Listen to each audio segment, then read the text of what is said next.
Muchísimas gracias por inscribiros en este webinar que ha superado todas nuestras expectativas, aunque todavía no se han conectado todos los que están inscritos, pero imagino que en unos minutos sí lo harán.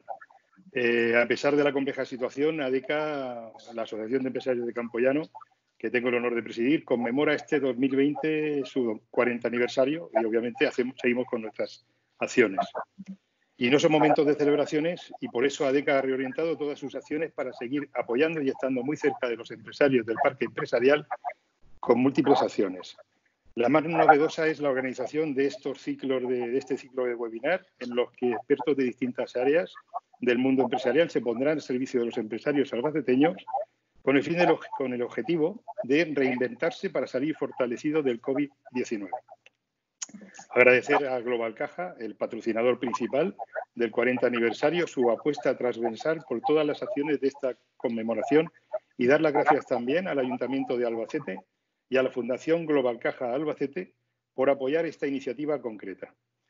El encargado de inaugurar el ciclo es el prestigioso economista José María Gay de Liébana, quien realizará un análisis de la actual situación económica, además de compartir sus previsiones para la futura recuperación.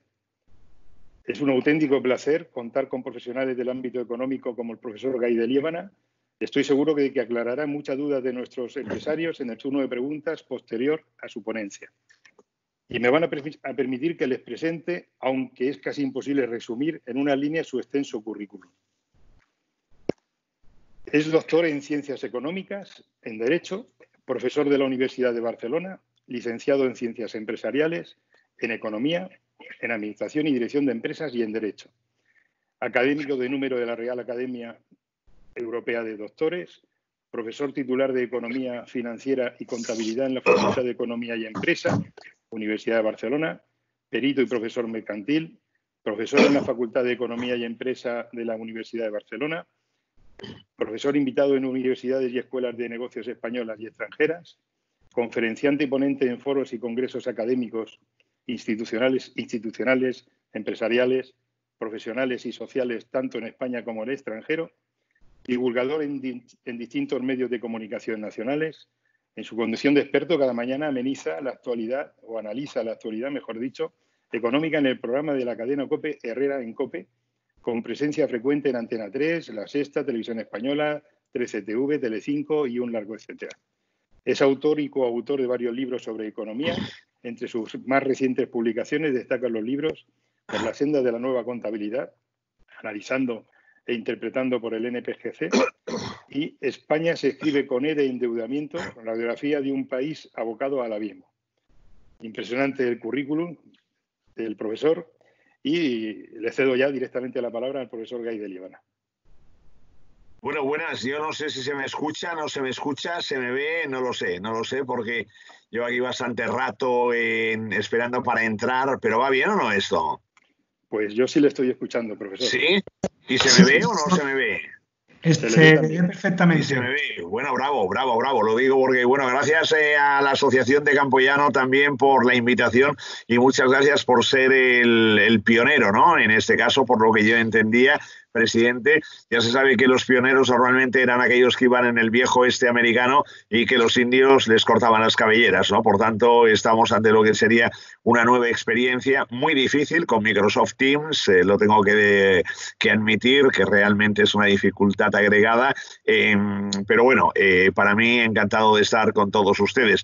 Yo les voy a hablar de lo que es la actual situación, un poco para que entendamos cuál es el contexto de esta crisis que nos ha sobrevenido de una manera muy precipitada, muy abrupta, y luego a partir de ahí, pues después de mi exposición, donde voy a lanzar una serie de ideas, estoy totalmente abierto a cuantas preguntas ustedes consideren convenientes. Yo sí que tengo que compartir, vamos a ver si puedo compartir mi presentación, a ver acá donde la tengo, un momento, mi PDF, a ver si es este. Exacto, vale. Entonces, ahora de lo que se trata sería de ver si ustedes lo ven. ¿Ustedes lo ven o no? Sí, sí, lo vemos, sí. A mí no me ven por eso, ¿no? ¿Ahora o sí? Sí, también le vemos en pequeño. También, vale, lo digo porque esto, a diferencia de Zoom, que Zoom es muy fácil, Microsoft Teams es, yo creo que la peor criatura que ha sido capaz de parir Bill Gates, ¿eh? Pero vaya, en cualquier caso, vamos a sortear el panorama, por tanto, vamos ahí con optimismo.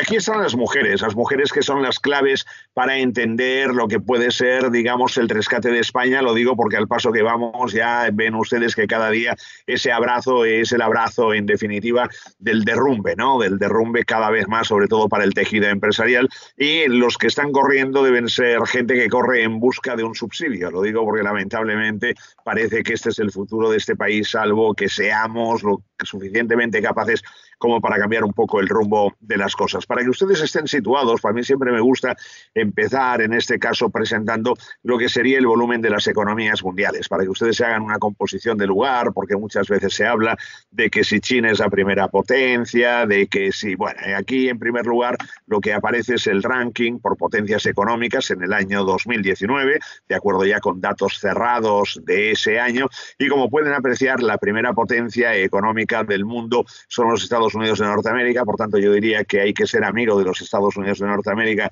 y eso significa no imponer ninguna tasa Google ni nada parecido. La segunda potencia a nivel económico sería la Unión Europea de los 27, ya no está Reino Unido aquí. Vale la pena que esto lo tengamos muy en cuenta, porque evidentemente somos la segunda potencia, pero si nos desunimos, si no hacemos las cosas bien, esto puede derivar en que dejemos de ser la segunda potencia, porque está apretando China. China va apretando, y cada vez más, ahora lo vamos a ver también, China pisa fuertemente y avanza de una manera, digamos, singular, a pesar de los pesares de este año. Vean que la zona euro, evidentemente incardinada dentro de lo que sería la Unión Europea de los 27, también ocupa una parcela importante, pero en este caso, digamos que China superaría a la zona euro. Por tanto, aquí es la Unión Europea en su conjunto la que está por delante de China. Y luego aparecen una serie de países que son Japón, con esa economía que siempre está ahí, Alemania también, y atención a India. Lo digo porque India ya ha hecho un sorpaso, ya ha adelantado a Reino Unido, a Francia, a Italia. Luego estaría Brasil, Canadá, Rusia, Corea del Sur, uno de los países que tiene el mayor esfuerzo en investigación y desarrollo del mundo, quizás el mayor, con un 4,22% del PIB, 53.000 millones de euros el año pasado, mientras que en España tan solo destinamos el 1,20, o sea, 14.000 millones. Pongo esta comparación precisamente al estar al lado en ese ranking Corea del Sur de España, porque tal y como ustedes saben, en Corea del Sur el combate contra la pandemia ha sido un éxito, ¿no? Por tanto, quiere decir que se ha gestionado muy bien, la economía no está castigada ni muchísimo menos, y aquí estamos, España, luego vendrían otra serie de países. Por tanto, este sería el cuadro de honor de la economía mundial, y eso es lo que nosotros comentábamos en el mes de enero, en el mes de febrero, incluso en los primeros días de marzo, acerca de las perspectivas de la economía mundial y de crecimiento. Pensábamos que este año, dejando un poco atrás ya lo que era esa conflictividad comercial, que en el fondo es tecnológica, entre Estados Unidos y China, pasaríamos a crecer el mundo un 3,3%. No obstante, ya se detectaba que las economías avanzadas estaban en la fase madura del ciclo, ya los 7 años de vacas gordas tocaban a su fin, por tanto creceríamos las economías avanzadas al 1,6%, mientras que los mercados emergentes crecerían al 4,4%. Eso era lo que nosotros en principio pronosticábamos para un año 2020, en el que creíamos que habría concordia entre Estados Unidos y Europa, habría como una tregua entre Estados Unidos y China, el Brexit sería ordenado, vamos a ver qué pasa al final, políticas monetarias acomodaticias, la industria manufacturera ya habría tocado fondo, el comercio se revitalizaría, etcétera, etcétera, etcétera. Y todo esto de buenas a primeras se va al garete, se va a hacer puñetas, porque resulta que aparece en nuestras vidas el virus que es el maldito virus, y las perspectivas económicas quedan destrozadas. ¿Qué ha pasado con el virus? Bueno, yo creo que quizás aquí convendría un acto de humildad. En primer lugar, darnos cuenta de que nos creíamos que el primer mundo estaba inmunizado contra cualquier tipo de plaga. Segundo, que creíamos que las plagas eran algo de la Edad Media y que esto ya no nos podía contagiar. Ahora nos damos cuenta de la mísera e ínfima condición del ser humano, por tanto que estamos expuestos a cualquier riesgo. Y luego también aquí un poquito de mea culpa, ¿no? En torno de mea culpa, yo como economista, pues yo voy diciendo las cosas, muchas veces me dicen agorero agorero, y la verdad sea dicha, hablaba del virus pero no le di aquello del realce suficiente, quizás porque me dicen muchas veces, este tío es funesto, es un cenizo, y bueno, pues por eso ya dije, no insistas más, porque después de todo el cuadro que les pinto aquí desdibujado, solo falta que encima también añada lo del virus. También es cierto que los científicos, yo no sé si no se les hizo caso o estaban un poco mirando a otro lado y les pilló desprevenidos, o igual sí y no se les hizo caso, y los políticos, ¿para qué voy a hablar? Porque ya los resultados, en este caso y en España en concreto, me ciño, ya ven ustedes que esto es un desastre en todos los sentidos. Bien, a partir de acá, ¿cuáles son las perspectivas que el Fondo Monetario Internacional formula el pasado 14 de abril? Y de momento me quedo con esas perspectivas, lo digo porque podría ser todavía más fatalista si les pusiera las últimas perspectivas, pero en principio la caída de la economía mundial, como pueden ver a la izquierda, este año sería de un 3%, la de las economías avanzadas el 6,1%, y en cambio las economías emergentes solo caerían el 1%. Fíjense también que habría que ver la recuperación de la economía en el año 2021, en donde la economía mundial de hecho se recupera. No va a ser así en las economías avanzadas en términos generales, y sí que van a recuperarse las economías emergentes con un crecimiento el año que viene del 6,6%. Desgranamos brevemente estos crecimientos.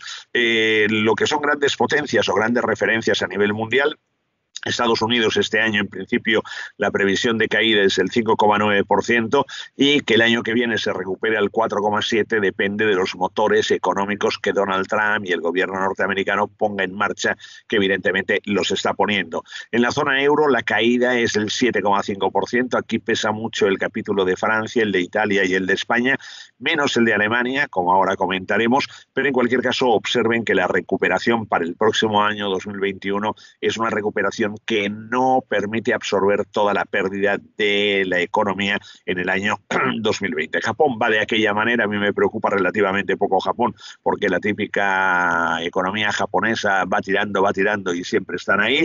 Reino Unido, cuidado con lo que podría ser el Brexit. Luego tenemos Canadá, y luego tenemos también lo que sería, y aquí sí que yo llamaría un poco la atención, el resto de economías avanzadas, otras economías avanzadas, en donde prácticamente, tal y como podemos ver, lo que se pierde este año se recupera el próximo año. Dentro de la zona euro, que es lo que nos interesa debido al entorno en el que nos movemos, por tanto el comercio también exterior, tenemos Alemania. La caída de Alemania no será del 7%. Angela Merkel, que ahora lo vamos a repasar, ha puesto en marcha toda una serie de mecanismos para que las empresas alemanas estén en trance, digamos, de...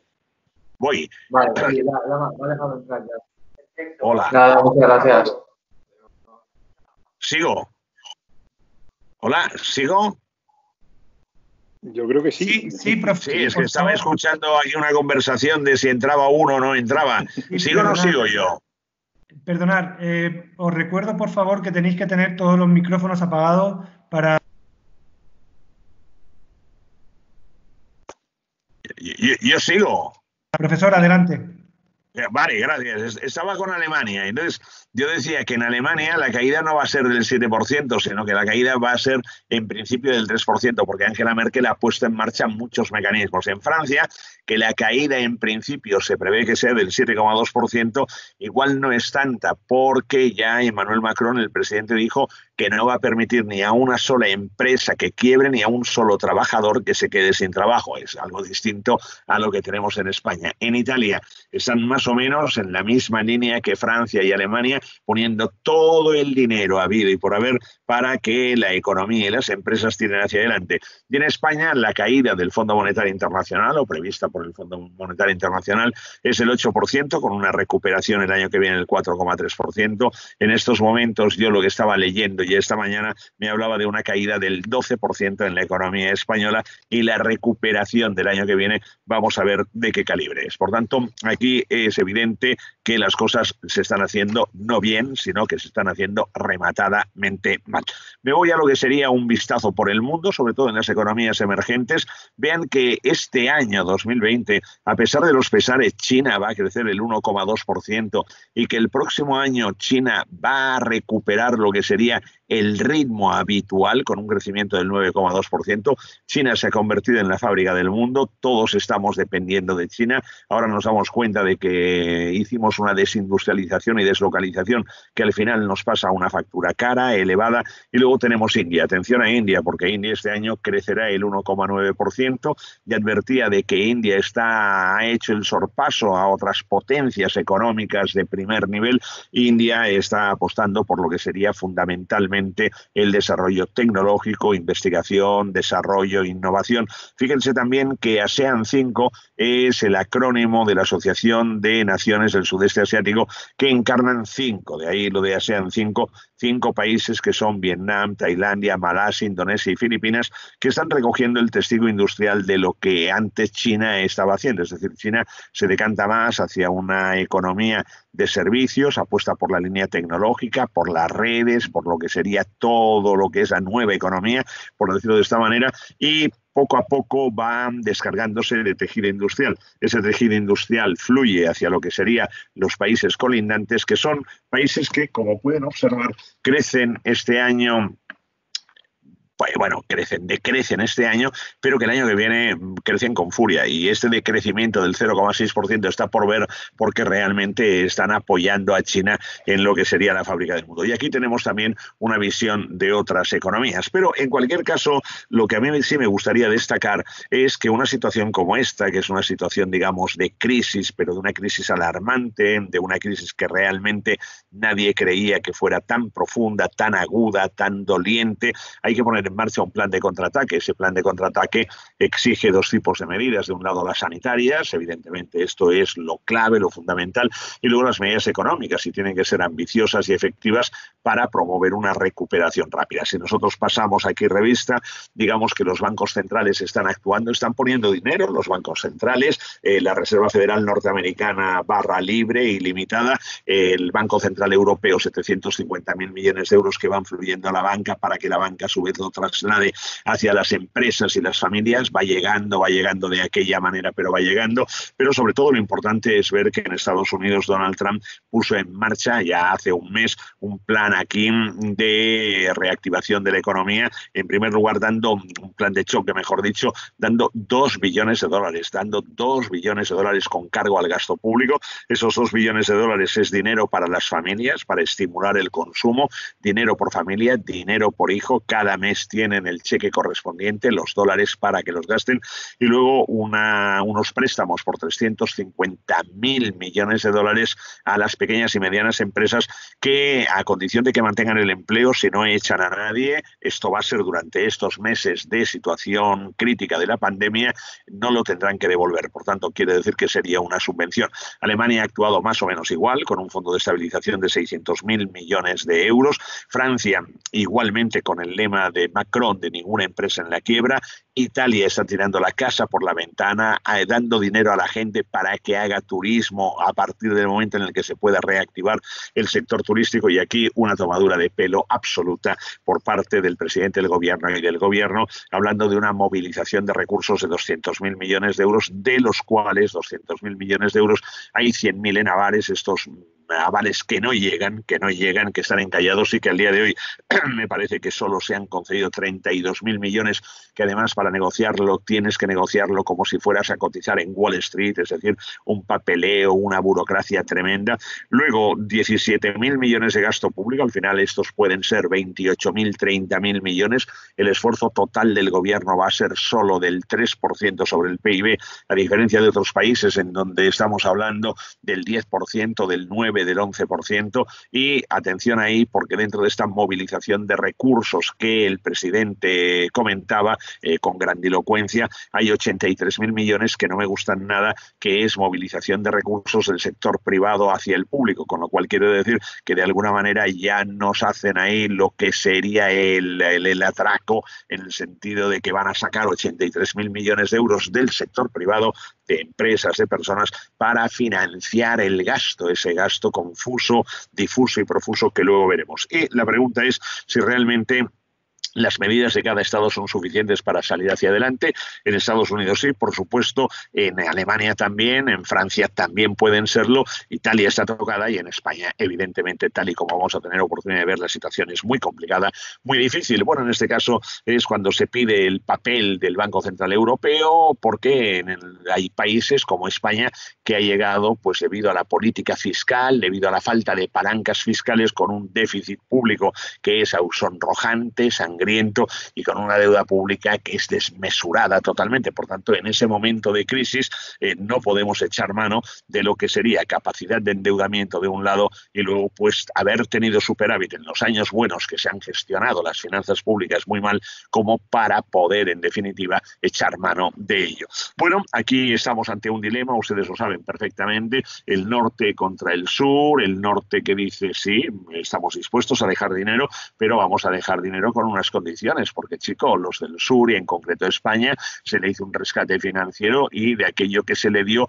solo ha devuelto 3.000 millones de euros de casi 40.000 millones, mientras que Irlanda lo devolvió todo, Grecia ha devuelto una gran parte, Portugal lo devolvió todo, y aquí estos tíos de España no únicamente no cierran con superávit, a diferencia de la mayoría de países europeos, no solo no han recortado la deuda, sino que los tíos le van dando a la deuda, le van dando, oiga, aquí si estos quieren dinero, pues con condicionalidades. Y aquí salimos el gobierno que tenemos, esto tiene que ser solidaridad y tiene que venir el dinero lo pone alguien y lo ponen los que tienen dinero y los que han cerrado con superávit. Entramos dentro de un conflicto que es que si los halcones y las palomas, pero hay que reconocer que ellos, los del norte, han hecho las cosas bien, vean el volumen de deuda pública de Alemania, de Países Bajos, de Suecia, de Finlandia, de Dinamarca, y nosotros que en estos momentos ya estamos, hoy, esta mañana lo calculaba, en una deuda pública que representa el 110% del PIB, es decir, el mismo nivel en el que Grecia fue rescatada e intervenida. Por tanto, aquí, por más que apelemos a la unión fiscal, hay que ser consecuente y hay que hacer las cosas bien, y nos dejarán dinero si hay un gobierno como Dios manda, hay una seriedad, hay una disciplina y fundamentalmente si se hacen los deberes. Dicho esto, tenemos el impacto de la COVID-19 en la economía española. Simplemente recordarles que nuestra economía depende mucho del turismo.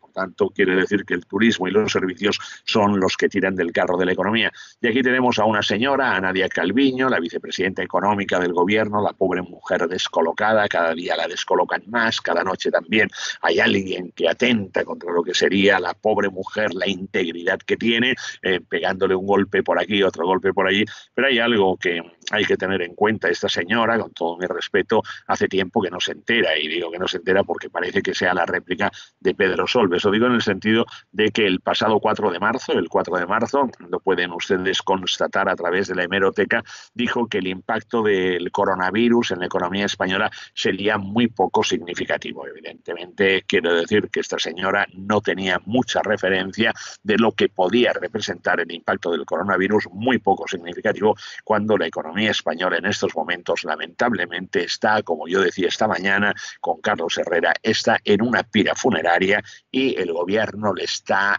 poniendo el fuego, está encendiendo la mecha. Esta crisis que tenemos tiene varias aristas. Una de ellas sería la sanitaria.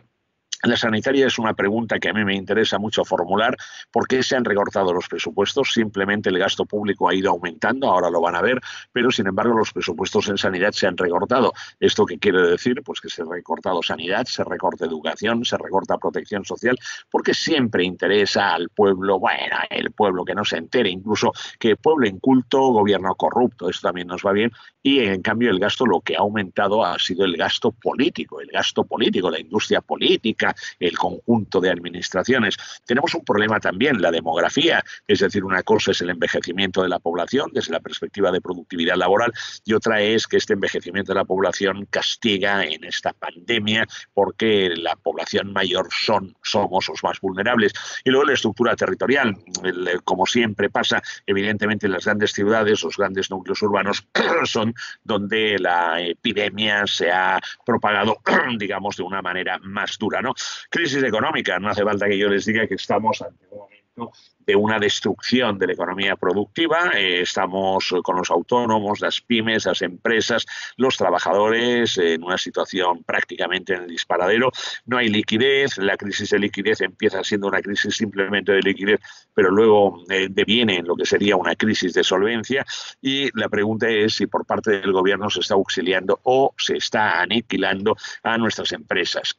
Yo particularmente ya hace muchas semanas que cuando esto empezó a estallar y empecé a ver cómo estaba reaccionando el gobierno, dije que estábamos pasando de una economía de mercado a una economía intervenida. Por tanto, quiero decir, vamos a ser un país dentro de la Unión Europea que va a tener un régimen económico igual que en Venezuela o que en Cuba, en la Cuba de antes, no en la de ahora, que es más aperturista. Todo esto nos lleva a una situación de malestar social, una crisis social. En estos momentos no hay ninguna crisis social, lo digo porque lo que tiene que venir va a ser auténticamente duro. Vamos a ver a millones de personas que van a ir al paro, vamos a asistir a una destrucción de empresas que va a ser auténticamente abominable, y todo eso va a redundar en que el Estado tenga que tener mayor gasto público, porque el objetivo de parte del gobierno, yo no sé si de todo el gobierno, es el que todo el mundo viva subsidiado. Por tanto, que el Estado sea en definitiva el sumo protector de toda la sociedad, con lo cual quiere decir que ya no habrá economía privada ni iniciativa privada. Y evidentemente esto deriva en una crisis política. Y yo cuando hablo de crisis política no es que esté hablando de que si el PP, que si el PSOE y tal. No, imagino que algún día habrá alguien, supongo que habrá alguien aquí, de la gente, de los españoles, que son los más dóciles del mundo, el silencio de los corderos, decía yo esta mañana, que reaccione y diga, bueno, ya basta de esta clase política que nos está hundiendo. Pero vaya, de momento, como nadie reacciona, pues así seguimos hundidos en la miseria. Hay un aspecto interesante que yo, al recapitular los datos que voy manejando cada día, cada semana de Eurostat, me llamó la atención, y hace tiempo que lo decía, es que España solo destina como gasto público en salud el 6% del Producto Interior Bruto. Vean que si lo comparo con otros países de nuestro entorno, como por ejemplo con Dinamarca, con por ejemplo Finlandia, con Francia, incluso con Eslovenia, Eslovaquia, con Austria, con Bélgica, estamos hablando de que nosotros estamos destinando menos dinero. Y curiosamente también lo que podemos comprobar es cómo otros países que destinan menos dinero que nosotros, como Grecia, Portugal destina más dinero, pero que en cambio estos países han sido lo suficientemente conscientes y humildes como para decir, hemos de poner aquí en marcha todos los mecanismos de seguridad porque no estamos en condiciones de poder luchar contra la pandemia, cosa que aquí en España, teniendo una medicina que es de lo mejorcito del mundo, se ha depuesto a nuestros sanitarios, a nuestros médicos, a nuestra enfermería, a los servicios hospitalarios en el primer frente de batalla, sin armamento y sin protección ninguna. Por tanto, quiero decir, una vergüenza tremenda. Ven en el fondo de lo que sería esta diapositiva, ven aquí que hay alguna fotografía, la de la izquierda es Marrute, que es el premier holandés que va a trabajar en bicicleta y comiendo una manzana, y a la derecha el presidente del gobierno que va a trabajar con esta comitiva, toda esta comitiva de seguridad. Evidentemente, esto implica un mayor gasto en estructura política o un menor gasto en estructura política, y en consecuencia vean que Países Bajos puede destinar o destina el 7,6% de su PIB como gasto en salud, mientras que aquí simplemente el 6%. Dicho esto, estamos hablando de la recuperación, de cómo será, que si la V, la U, la L, la V asimétrica, un nuevo concepto que quiere decir que es una V de caída y el otro vector que apenas sube, la W, subiremos, bajaremos. Bueno, yo aquí simplemente les pongo lo que ha sido la proyección, o mejor dicho, la trayectoria, en este caso, del PIB, del Producto Interior Bruto en España, en porcentaje, y tal y como pueden ver, bueno, estos últimos años habíamos salido del pozo, pero sin embargo ya la economía veíamos que se estaba debilitando. Esto era la madurez del ciclo económico, la fase expansiva que ya estaba tocando al final, y ahora, este año que íbamos a crecer al 1,6%, pues resulta que caemos al 8%, pero ahora, insisto, cada vez la previsión es más fatídica y la recuperación del año que viene vamos a ver cómo es. Por tanto, incluso ya el gobierno decía el 9,2% y hoy, como les decía, ya he visto el 12%. También me han dado alguna cifra todavía peor, el 13% y el 15%. Bueno, el Banco de España calcula la caída del PIB en el 12,4%, por tanto, quiere decir estamos cada vez agravando más la caída, y esto es en porcentaje. Pero si miramos ahora el PIB en cifras, en cantidad, vean Vean ustedes que, de hecho, desde el año 2007 hasta el año 2019, nuestro PIB, bueno, había ido, pero no vemos que haya un crecimiento de aquello alegre, robusto, convincente. Y vean cómo estábamos en el año 2007 en un PIB, esto es en euros corrientes, de 1.075.000 millones de euros, y ahora estábamos en 1.245.000 millones. Es decir, bueno, sí, habíamos crecido, pero vean que aquí se había producido un pequeño valle hacia abajo, ahora nos recuperamos. ¿Cuál es la previsión, según el gobierno, de PIB para este año? De 1.119.000 millones. Hoy la deuda pública está en 1.224.000 millones, por tanto, vean que hay más deuda pública que PIB. Y para el año que viene, de acuerdo con el gobierno, estaríamos en 1.210.000 millones de euros. El único problema es que yo aquí, cuando he hecho estos números, he contemplado la proyección del gobierno. Si contemplo la del Banco de España, esto no será 1.119.000, esto se va a quedar en 1 billón de euros. Es decir, que la economía española caería por debajo del año 2007. Esto sería ya realmente preocupante y tendríamos que ver de qué manera y con qué capacidad se recupera el próximo año, que sería el año 2021. ¿Cuál es la estructura económica de España, el llamado modelo productivo? Fíjense bien, y ustedes lo conocen perfectamente, es un modelo en el que la agricultura lamentablemente ha dejado de tener un peso fundamental. Solo el 2,7%, años atrás la agricultura representaba mucho más, y la industria, es ahí el punto más sensible, solo representa el 14,2%, pero estoy incluyendo lo que sería la industria, también la energía. Luego les voy a presentar la industria solo manufacturera, por tanto, en el sector energía, lo que son nuestras fábricas, por decirlo de alguna manera, la pequeña, la grande, el taller, lo mediano. Vean, la construcción vive sus ciclos, 5,9% en 2019, y vean que nos hemos abocado por completo a los servicios. Es decir, España es un país de servicios, es un país de comercio, y evidentemente el turismo juega un papel predominante clave. Si vemos aquí cuál ha sido la caída del peso de la industria manufacturera, hemos pasado del 38,6% al 11%. Eso significa que nos hemos desindustrializado, nos hemos desarmado, y ahora es el momento en el que nos estamos dando cuenta, no solo España, Europa, Estados Unidos, de la importancia que tiene tener una columna vertebral a nivel económico que sea industrial, por tanto, el tener un buen tejido industrial. Este es uno de los aspectos clave que hay que plantear para lo que sería la reconstrucción de España. O sea, la reconstrucción de España, la reconstrucción económica, no pasa porque haya una comisión con un señor que estudió el bachillerato y nada más, que ha sido político siempre, y que el segundo de la comisión era el portavoz de la guerrilla colombiana, de las FARC, ¿no? Y que este es el currículum que tiene, y pasa por tener, digamos, como tiene Estados Unidos, a los presidentes de las compañías tecnológicas, a Tim Cook de Apple, a Sundar Pichai de Google, a Satya Nadella de Microsoft, a Mark Zuckerberg de Facebook, al presidente de Google, de Goldman Sachs, al presidente de ExxonMobil, al presidente de Oracle, toda la florinata están allí ya desde hace un mes trabajando para la reconstrucción económica de Estados Unidos. Por tanto, para que Estados Unidos se ponga ya otra vez en modo a tope a partir del momento en el que amaine la pandemia. En Italia, Vittorio Colao, que era el ex CEO, el expresidente de Vodafone a nivel mundial, dirige un equipo de 8 personas, todos muy cualificados, muy preparados, y aquí en España pues tenemos lo que tenemos. Por tanto, ahí tenemos un problema, acá tenemos un problema importante. Evidentemente, esta estructura económica, que es española, provoca también lo que sería la consecuencia del empleo. Vean que la agricultura solo emplea al 4% de la población que trabaja, la industria solo al 14%, la construcción al 6% y los servicios, que es servicios comercio, evidentemente con todo el efecto tractor del turismo, al 76%. Por tanto, somos muy sensibles en cuanto a lo que sería la crisis del coronavirus por nuestro modelo productivo de un lado y también por todo el empleo que ese modelo productivo está entrañando y fundamentalmente concentrado en lo que serían los servicios.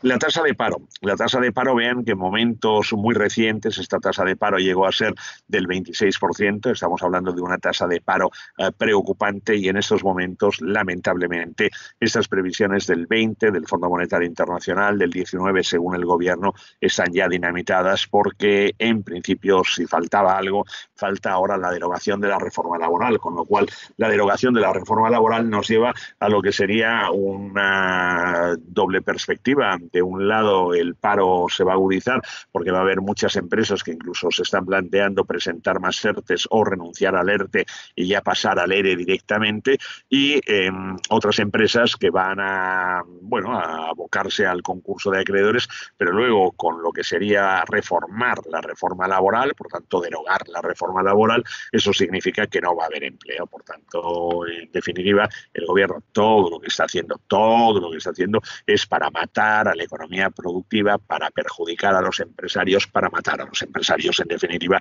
esta es la lectura que hay que hacer.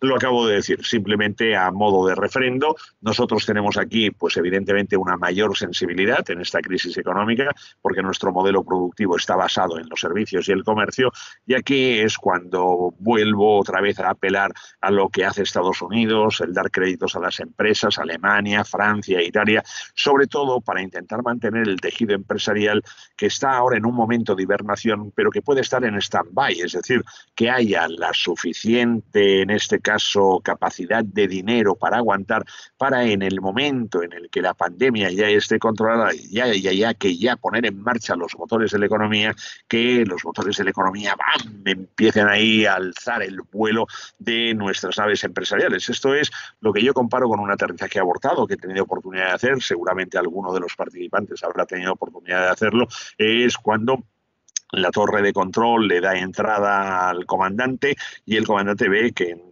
el aeropuerto se le queda pequeño la pista de aterrizaje porque le han dado una entrada o le han forzado a entrar a aterrizar cuando realmente no tenía la suficiente longitud. Entonces, en este caso, el comandante, pues cuando están bajando, da la instrucción juntamente con el piloto, el copiloto, de que, bueno, vamos a hacer el reject landing. Rejected landing es simplemente motores a toda potencia, frenando de forma y manera que en el momento que las ruedas tocan el suelo ya en la pista de aterrizaje, en ese momento ya hace el go around, es decir, que sale hacia arriba volando con toda la fuerza de los motores. Esto es lo que Estados Unidos está haciendo, esto es lo que Alemania está haciendo, esto es lo que Francia está haciendo, esto es lo que otros países están haciendo y esto es lo que no se hace en España. Por tanto, aquí sectores que están ahora muy afectados, que vamos a ver cómo se van a recuperar. El turismo está muerto, la hostelería sufriendo, la restauración sufriendo, el comercio sufriendo, el ocio, el transporte. Todo esto representa el 25% de lo que sería la economía española y además, cuidado también, porque nuestra industria manufacturera, como se la obligó a parar, han perdido cuota de mercado en lo que serían los clientes que tienen en el exterior.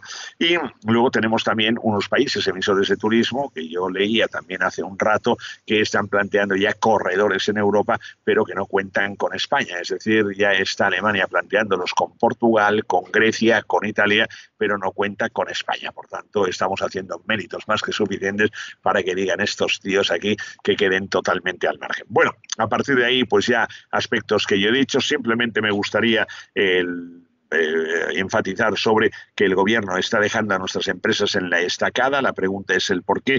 En segundo lugar, la resistencia de las finanzas empresariales. Ahora voy a destacar que las empresas durante los últimos años han hecho un gran ejercicio para rebajar la deuda, de desapalancamiento. Esto les permite tener capacidad financiera para resistir, pero evidentemente cuando no hay ingresos, cuando no hay cobros, cuando la caja está seca, tu capacidad de resistencia es limitada. Y luego las familias, que también han hecho una gran tarea de rebajar la deuda que estaba elevada en el año 2008, 2009 y bueno, pues ahora están en buenas condiciones, pero claro, las familias necesitan también que entre el modus vivendi. Si no entran ingresos, si no hay rentas, mal vamos. Estamos ante el problema, es decir, aquí estamos ante una crisis muy grave o como consecuencia de las finanzas públicas del Estado. Aquí pueden ver al sheriff de la Moncloa y el problema, ¿cuál es? El problema es el siguiente, tal y como yo les decía, si aquí lo observan, la deuda de las familias, que era de 913.000 millones de euros en el año 2008, la hemos rebajado a 704.000 millones al acabar 2019. Por tanto, han sido casi 210.000 millones de euros que las familias nos hemos esforzado en recortar como deuda. Vean que las empresas, o sea, ustedes, los empresarios, hemos rebajado nuestra deuda del año 2008, que era de 1.261.000 millones, a 887.000, es decir, 373.000 millones. Por tanto, en conjunto estaríamos cerca de los 600.000 millones de euros de rebaja de la deuda. En cambio, lo que ha hecho el Estado, el gobierno, en este caso los distintos gobiernos, han sido, porque aquí están todos, ha sido aumentar la deuda en 750.000 millones de euros, lo cual me parece auténticamente, digamos, inaceptable. Voy más allá. Esta es la diapositiva clave para entender el estropicio de España y para entender, pues, por ejemplo, por qué yo no voto, ¿no? No voto en conciencia porque esto no se puede votar. Es decir, no hay nadie a quien se le pueda votar. Vean cómo, aquí resumo los ingresos y los gastos del Estado. Los ingresos y los gastos del Estado es del conjunto del Estado.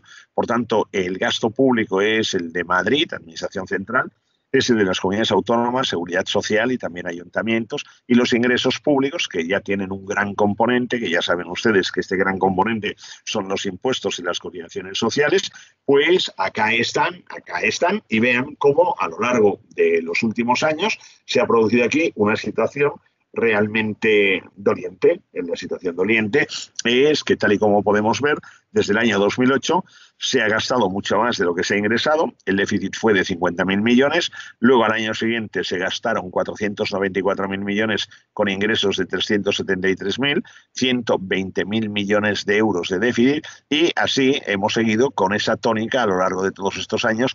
Es igual que gobernar a la izquierda como a la derecha, porque en cualquier caso, perdón, aquí, un momento, aquí que ha pasado, un momento, acá, porque aquí todos son, un momento, aquí, todos son iguales de malos, por decirlo de esta manera. Por tanto, lo digo en el sentido de que todos son como muy malos. Tal y como pueden ver, la gestión de España es la de llevar al país a la bancarrota.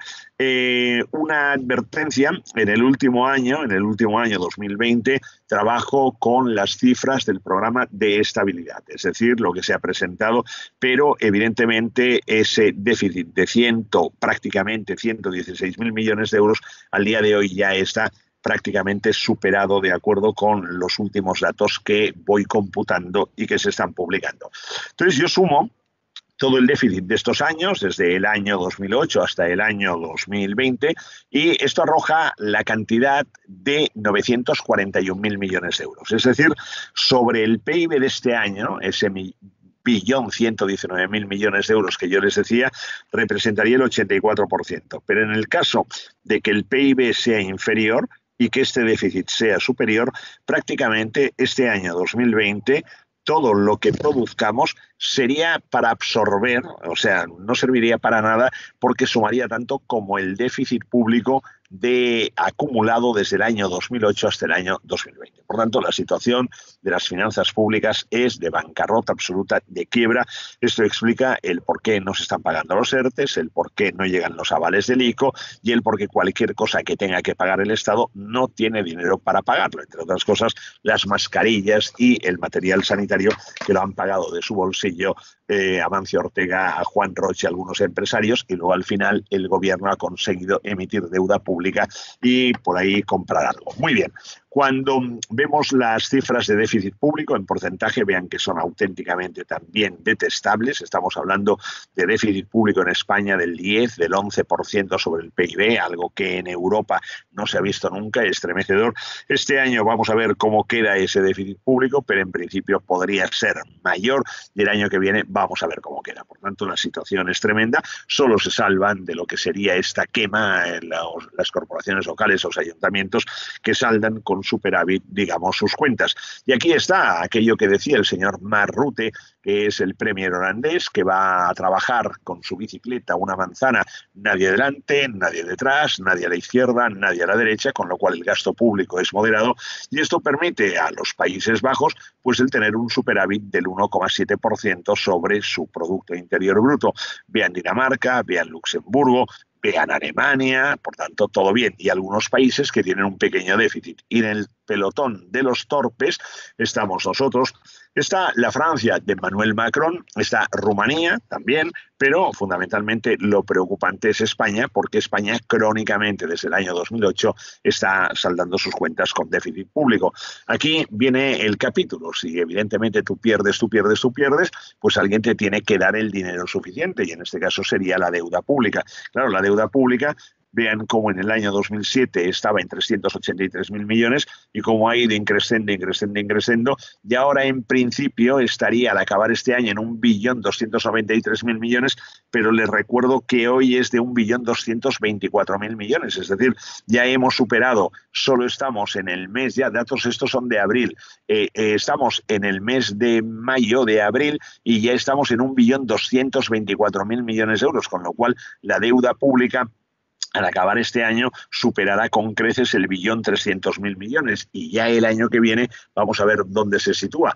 Esto, si lo comparamos en lo que sería porcentaje del PIB, vean que arrancaba el año 2008 con la deuda que había al cierre del año 2007, con una deuda pública que representaba el 35,8% del PIB, y ahora este año nos vamos a ir a una deuda pública en principio del 115,5% del PIB, pero el Banco de España, Pablo Hernández de Cos, su gobernador, el pasado martes decía en el Congreso que la deuda pública sería del 120%. Por tanto, quiero decir que ya está situando la deuda pública del año 2020 en 1.343.000 millones, que es absolutamente impagable.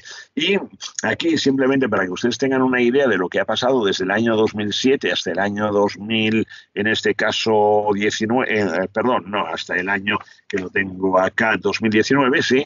Vean que la deuda pública per cápita, o sea, lo que debemos cada uno de nosotros, ha pasado de 8.404 euros a 25.330. Por tanto, quiere decir que aquí el crecimiento de la deuda ha sido totalmente desmesurado, y que aquí estamos triplicando nuestra deuda al día de hoy gracias a lo que ha sido la gestión que se ha hecho de las finanzas públicas españolas.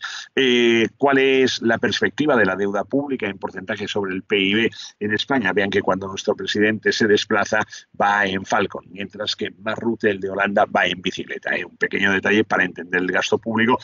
Y vean que acá España estaría dentro de este tropel de países que son el pelotón de los torpes, pero claro, este 95,5% de deuda pública sobre PIB, se va a ir disparando y nos va a colocar acá. Y acá está Italia y acá está Grecia. Por tanto, quiere decir que vamos a entrar en una situación necesariamente de rescate. Para aquellos de ustedes que sean contables, financieros, simplemente decirles que la deuda pública que hemos visto es la que computa los efectos del protocolo de déficit excesivo, pero la deuda pública, si tomo en cuenta el pasivo, lo que a nivel contable entendemos por el pasivo del balance, es decir, todo aquello que se tiene que pagar, no era la cifra que yo les he dicho, sino que actualmente asciende a 1.761.000 millones de euros, sin computar la deuda de las empresas públicas, tanto autonómicas como de la Administración Central, con lo cual la deuda pública en total, la real, perdón, lo que realmente debemos, lo que realmente debe España, está superando el 1.800.000 millones de euros. Es decir,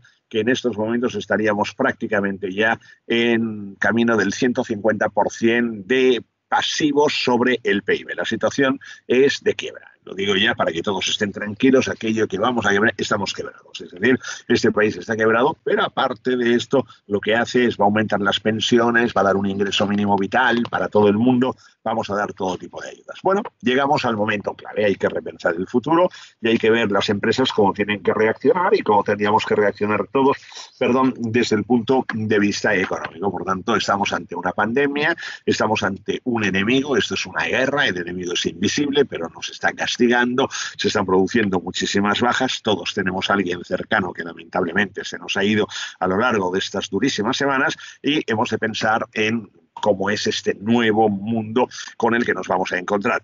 En primer lugar, no les quepa la menor duda de que vamos a vivir un aumento del malestar social. Este aumento del malestar social va a venir como consecuencia de lo que va a ser la situación abominable de paro, por la falta de empleo, por la caída de los ingresos de las familias, por la precariedad laboral, hasta ahora es lo que se quiere proteger y al final se está matando. Va a haber un menor consumo, va a haber un recorte del gasto por parte de las familias. Esto va a influir en muchas cosas, por ejemplo, en el fútbol, en las cuotas de los clubes, de los gimnasios, muy bien. Tenemos un riesgo sobre las finanzas públicas, que ya he mencionado, tenemos un deterioro y una radicalidad de la política, pero yo aquí sí que vuelvo a insistir que estamos pasando de una economía de mercado a una economía planificada o a una economía intervenida. Cuidado con el riesgo de nacionalizar empresas y que no haya algún miembro de estos que está en el gobierno y que va con chanclas al ministerio o con zapatillas deportivas, que igual tenga ganas ahora de presidir alguna compañía del IBEX 35 y al final pues una de dos, o España rescatada e intervenida por Bruselas o España se asemejará a algún lugar que no nos gusta en estos momentos tal y como está.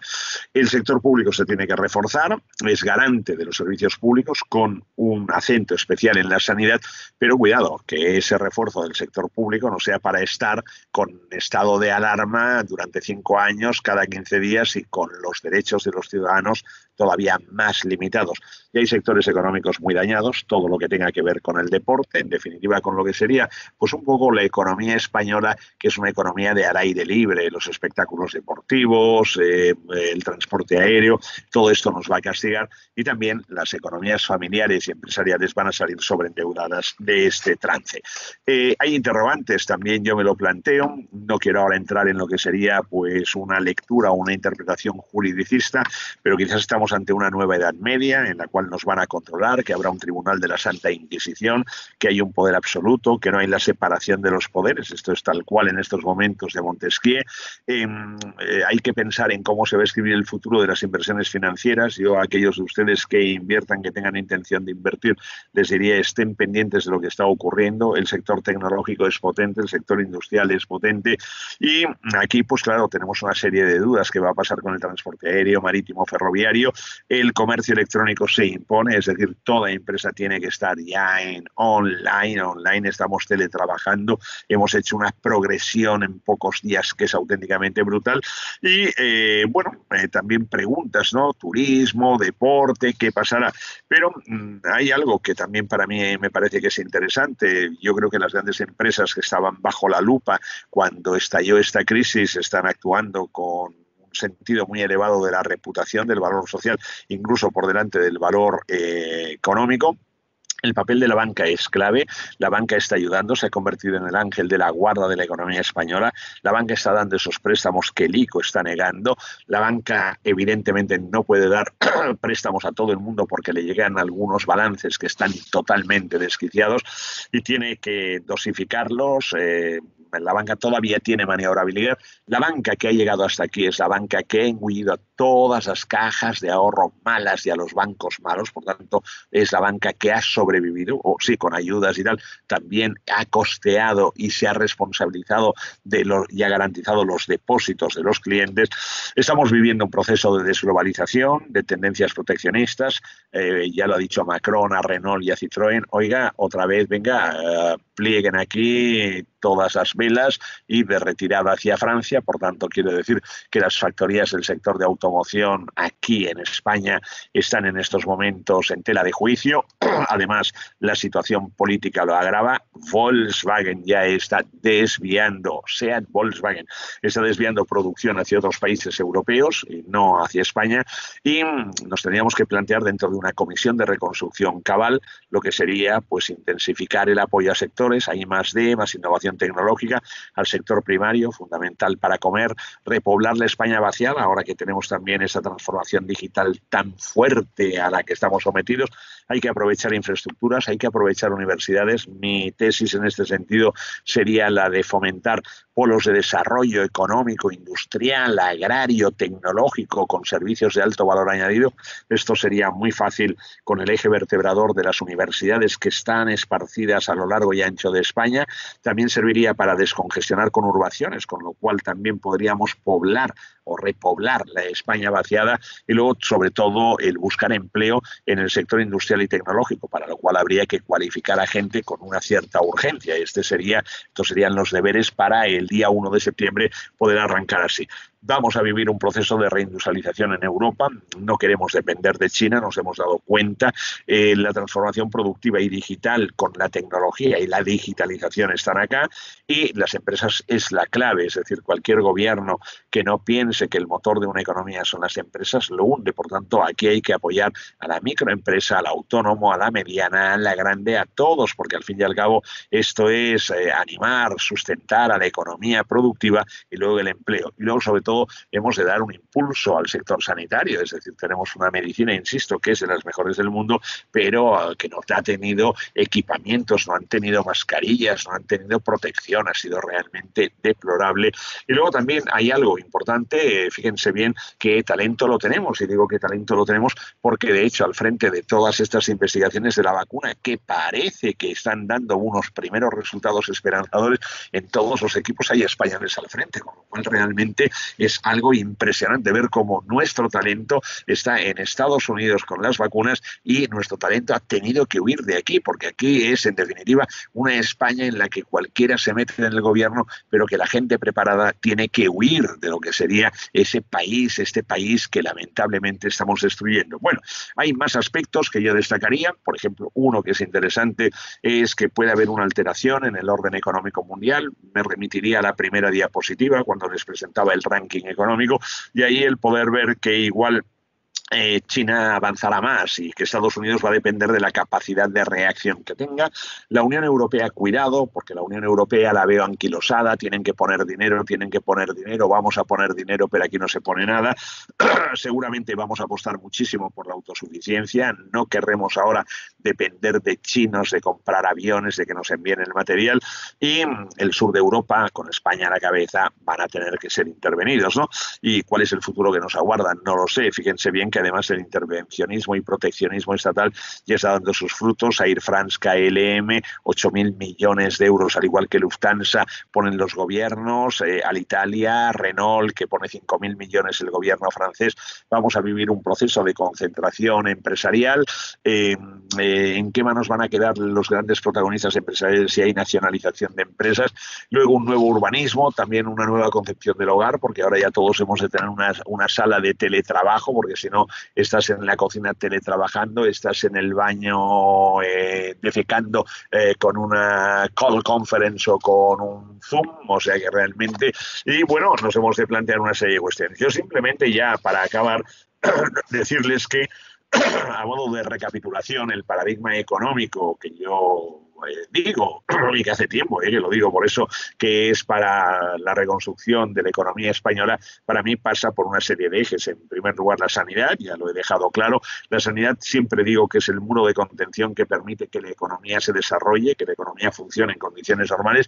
Luego tenemos la reindustrialización de España. Yo creo que esto es crucial para fomentar, para impulsar la España interior con polos de desarrollo industrial y tecnológico. Y aquí, sin remiros, es decir, como en la época de Franco hizo Laureano López Rodó y Fabián Estapé, que fue profesor mío en la Facultad Decano y rector de la Universidad de Barcelona. Hay que apostar por la innovación empresarial, hay que incluso atraer talento que venga de fuera, pero evidentemente con el marco que hay al día de hoy, el talento de fuera no querrá pisar este país, porque va a decir, uy, aquí en este país igual resulta que aterrizo y que me detienen, ¿no? De momento ya la cuarentena. Luego el sector primario, el campo, yo creo que tiene que ser una apuesta muy seria. Las universidades de España están ahí y hay que darles el juego adecuado a través de investigación, desarrollo e innovación tecnológica. Hay que apostar por la formación profesional para preparar a la gente con lo que sería un modelo económico que sea correcto. Piensen, por ejemplo, que en Alemania y en Suiza, países que nosotros tomamos como referencia, la mayor parte de la gente que trabaja no tienen estudios universitarios, tienen formación profesional. Y habría que revisar el gasto público, un gasto público desmesurado, como hemos tenido oportunidad de ver. Ese gasto público tendría que formularse bajo lo que serían los parámetros del presupuesto base cero. El presupuesto base cero quiere decir que cada año empezamos de cero. Por lo tanto, el gasto público lo tiene que ahí delimitar gente que sepa, ¿no? Estos políticos que van dando y que hemos creado una barbaridad de gasto recortable de muchos miles de millones de euros. Evidentemente, esto pasaría por un paso que habría que dar para la reconstrucción de España, es desalojar a la clase política, es decir, que salgan de lo que sería estamentos de poder y que en su lugar entren los tecnócratas. Por tanto, quiere decir empresarios, sabios, expertos, investigadores, profesionales. Por tanto, España en estos momentos no puede permitirse el lujo de tener a esta pandilla que tiene controlando los destinos de este país. En cualquier caso, yo querría siempre recordar recordar que en el año 1958 esta pareja, Manolo y Ramón, buenos amigos, además amigos de unos primos míos mayores, empezaron a cantar una canción de resistiré, erguido frente a todo, me volveré de hierro para endurecer la piel y aunque los vientos de la vida soplen fuerte, soy como el junco que se dobla, pero siempre sigue en pie.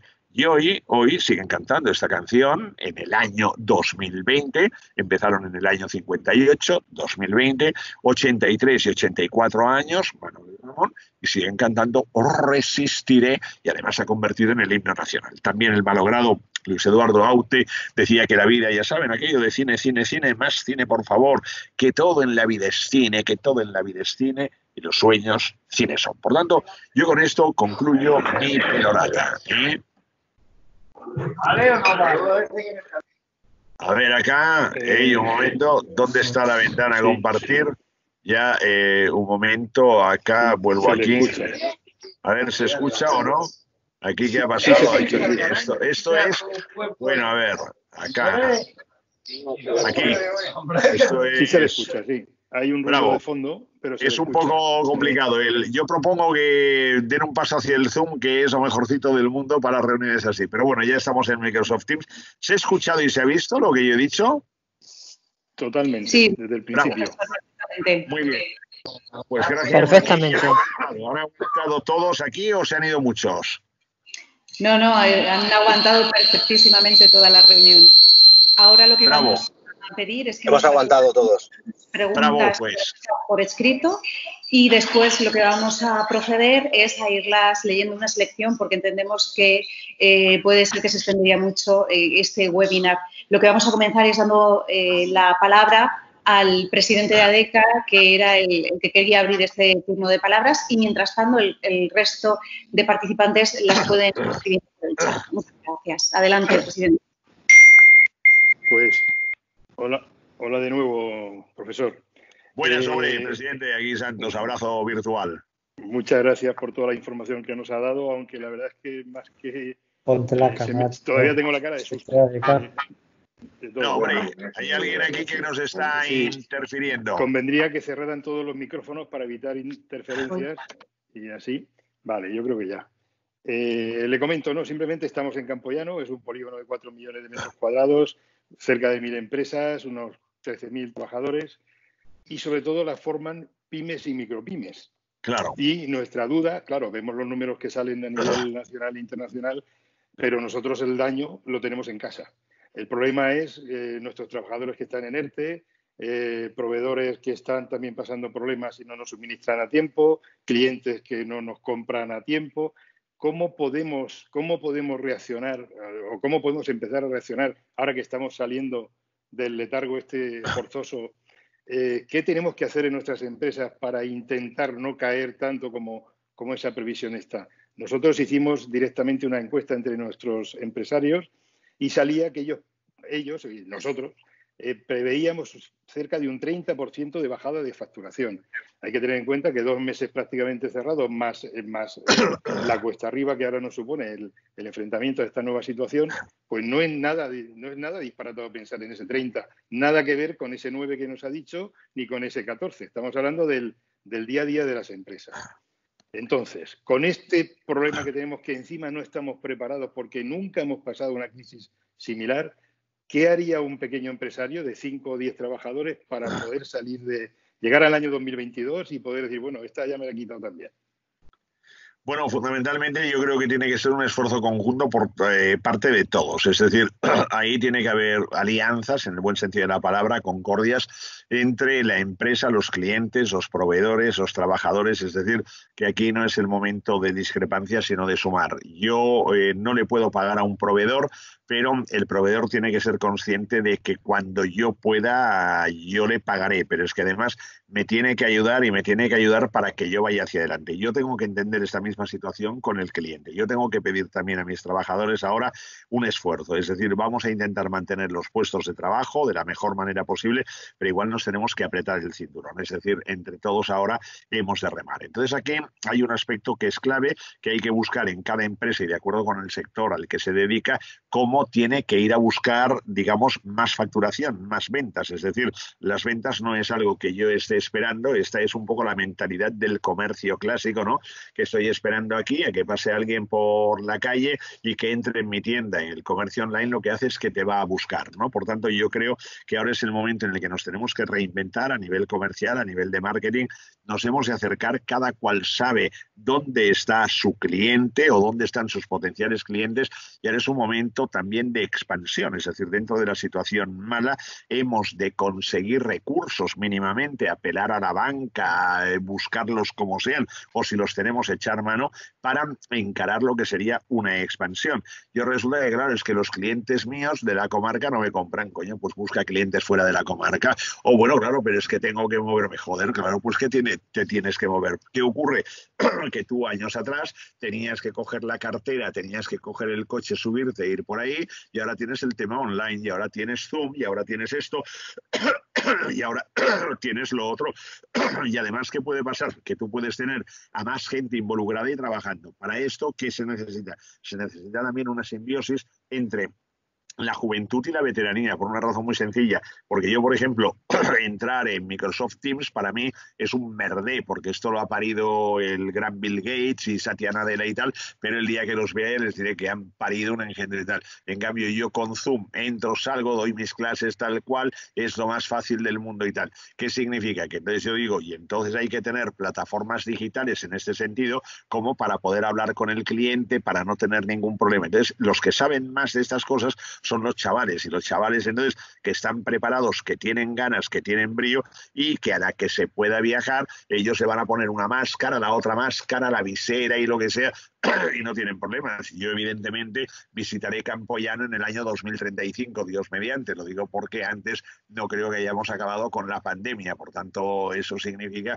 que los mayores vamos a estar como un poco prevenidos, porque aquí la recuperación. Entonces yo creo que hay que reinventarse. Entonces yo, como ejemplo, ahora voy a mencionar un ejemplo que alguien va a decir, hombre, coña, tampoco es comparabilidad. Bueno, en la década de los años 2000, en el año 2006, 2007, cuando todo era alegría, cuando todo aquí era fanfarria y todo bien y tal, hay un empresario que sabe ver que el panorama se va a complicar. Yo a este empresario lo conozco por eso, precisamente, porque yo era de los que decía que cuidado que esto pegaría un pedo. Ahora yo digo que aquí hasta el año 2023 no nos vamos a recuperar, ¿eh? Por tanto ya no es aquello de, no, hasta 2023 no va a haber recuperación. Entonces, ese empresario supo anticiparse, tomó una decisión drástica y fue la de convertir lo que era lo más, digamos, residual y despectivo del mercado de consumo en ponerlo en el altar. Este empresario es Juan Roig y Mercadona, y lo hizo con la marca blanca. Él convirtió a una marca blanca, que la marca blanca hasta aquel entonces era una marca así de lo peorcito, ¿no? Ah, marca blanca, cuando entrabas en una casa y tenían leche de marca blanca o no sé qué, aquí ya, no, pues él me ha convertido a su marca blanca en primera marca en muchos productos, ¿no? Entonces, él supo ver que se iba hacia un nuevo mercado, que habría un problema en la demanda de la gente, que habría una minoración en las rentas, que habría gente en el paro, y él luchó por dar precios más baratos, no hacer descuentos, ajustar siempre el precio, de forma y manera que la gente salga de una tienda de Mercadona con el carro a tope, pero pagando menos dinero que en la competencia. Por tanto, esto le implicó romper con marcas, con grandes firmas del sector de alimentación. Él lo supo ver. Ahora me dicen, hombre, Mercadona es un gigante. Momento. Yo conozco Mercadona desde hace muchos años, y la nariz en clase desde hace muchos años. Mercadona era un supermercado que Juan Roig compró a su padre, y luego otro supermercado. Y de supermercado en supermercado ha llegado a tener una expansión internacional. Y Juan Roig entra en Portugal, pero a partir del punto que está más próximo a Castilla y León, para de esta manera el centro logístico tenerlo en Castilla y León, y está 2 años en Portugal metiéndose de la idiosincrasia, el ADN portugués, hasta que abre Mercadona. Y en el momento que abre Mercadona Mercadona Madonna allí es una marca que está totalmente identificada con el pueblo portugués. Entonces, esto es lo que nosotros hemos de pensar. Si yo me quedo en casa, hostia, qué mal que estoy, tengo una caída de facturación. Bueno, pues ahora llegará un momento en el que tendremos que ajustar precios, tendremos que hacer más por menos. Bueno, no pasa nada, son los momentos duros, hay que remar más para intentar llegar a la orilla. Esto de un lado. Luego, de otro lado, evidentemente hay que repasar la estructura que tenemos en la empresa. Es decir, por ejemplo, hay una empresa que igual tiene unos activos que no le sirven para nada, unos activos que no son estratégicos, unos terrenos, cualquier cosa, que lo venda, aunque ahora habrá una necesidad de monetizar todo lo que se pueda, pero que lo venda y que ese dinero lo ponga en el negocio. ¿Cuál es el secreto, por ejemplo, de las tecnológicas? Que por cierto el presidente ha mencionado mi último libro que se presentó a primeros de febrero, que es Revolución Tecnológica y Nueva Economía, en donde analizo todo el sector tecnológico, las grandes empresas, sus balances, sus cuentas de resultados, qué hacen, cómo lo hacen, y la nueva economía esta que estamos viviendo ahora.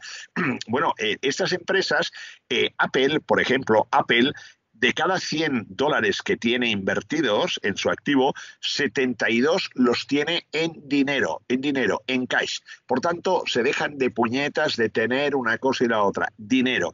Y si tú tienes dinero, como ahora que estamos viviendo una crisis de liquidez, es lo que te permite tener capacidad de reacción para poder hacer cosas. Si no, no puedes hacer nada. Entonces hay que también revisar los gastos a la mínima expresión. Es decir, siempre en cualquier empresa hay un gasto superfluo, ¿de acuerdo? Por tanto, esto sería, presidente, un poco líneas que yo recomendaría a cualquier empresa.